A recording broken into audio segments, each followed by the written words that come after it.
With changing your thoughts to a different vantage point, how do you help people to do that? Because one thing I've noticed personally in my own life is I'm resistant to some change because I've always experienced life in a certain way, and because I haven't had that perspective, I can't. It's difficult to change a thought into something more beneficial. What would you say to people like me in that situation, or just people watching or listening in general who are stuck in those patterns, but because they can't see the other side? Because it's always come across to me as do this, do that, and everything else, and your life will change. Trust me, because you've got no evidence of something else. You've always known a certain particular way. So, well, the fact that you've already recognized that this way of doing, this way of being, this way of thinking, actually, it's not serving me. I keep going down this particular train of thought and I keep finding myself in the same destination that actually I don't want to go on. It's a bit like getting on a train and finding yourself in a destination that you're like, oh, I'm back here again. So I think a big part of that is, as I said, it's about raising your levels of awareness that I'm on this particular train of thought. But then it's also using our creative power, which is the mind, is our imagination. We have a wonderful imagination, but what are we using those creative powers for? So it's thinking, right, okay, if I keep finding myself on this train of thought, what is it I want to create instead? So my question to you would be, what is it that you want to experience? Huh. Open that can of worms. I guess a completely different like. I don't want to share too much on the internet, but something a lot better than to my childhood. It wasn't fun. Let's just put it at that. Because I grew up in care. That's as much as I'm comfortable sharing over the internet. That's fine. And I've worked with a lot of people that have grown up in care. And again, going back to what I said about childhood, people that have grown up in a care system, depending on what their experience was like, are more than likely to have had ideas about themselves.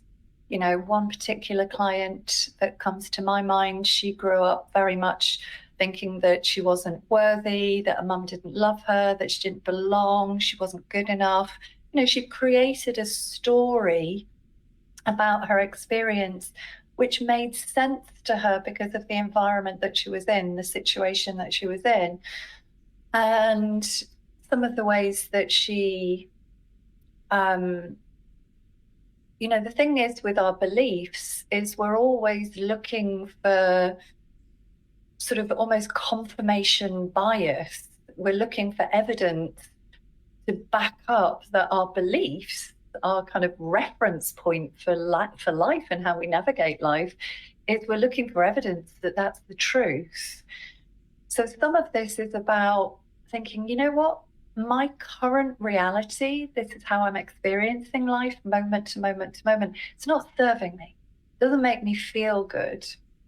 So what is it that I want? So when I first start working with a client, we get very clear on what is it that you want to create. If I could wave a magic wand and you could create whatever it is that you wanted to, what would that look like? What would let you know that you'd experience that? What changes would you see? Now, at this point, most conversations go, well, I don't want to feel anxious. I don't want to feel worthless. I don't want to wake up feeling this heaviness when I get out of bed. I don't want to feel dissatisfied. I don't want to feel this, that, and the other. And the point that I make to a client is that, well, that's great, but that doesn't actually tell me what it is that you want. That's only telling me what your current reality is and what you don't want to experience. And it's at that point that the penny drops. And I say, oh, right, okay, yeah. So I want to live a life where I am living my purpose. I want to be in a beautiful, compatible, loving relationship. I want to start my own business. I want to experience peace of mind. I want to feel like I've left my past in the past, and I want to feel hope and optimism about the future. I want to feel empowered. I want to feel confident. I want to, we start to put meat on the bones about what it is that they want to experience. And through that process, I'm also able to identify what their limiting thought patterns and their limiting beliefs are that's getting in the way of them experiencing that. So even just that focusing on what you do want can be a game changer in itself, because the thing is, Daniel, you have choice, you have free will about where you place your focus of attention. And it's like, how long are you going to, you or anybody that's listening to this, how long are you going to keep honoring these old thoughts and beliefs and identities that when you focus on them make you feel crap?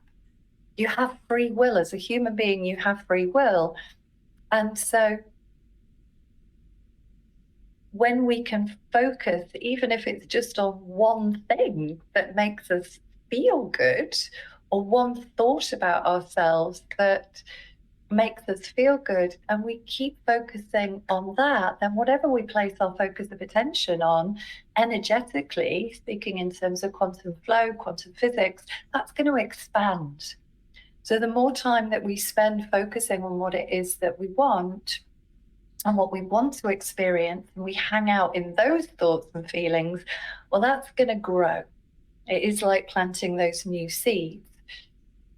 But, thoughts are very powerful and beliefs are very powerful, especially if we've lived our lives by very limited thoughts and beliefs.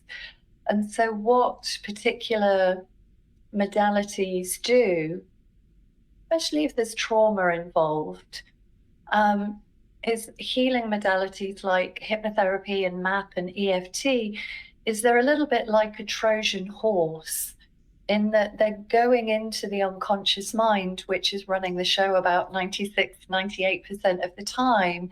And it's giving the unconscious, it's a bit like if you think of a computer, you're going in and you're creating new software. And you're giving it instructions to operate from a very different operating system.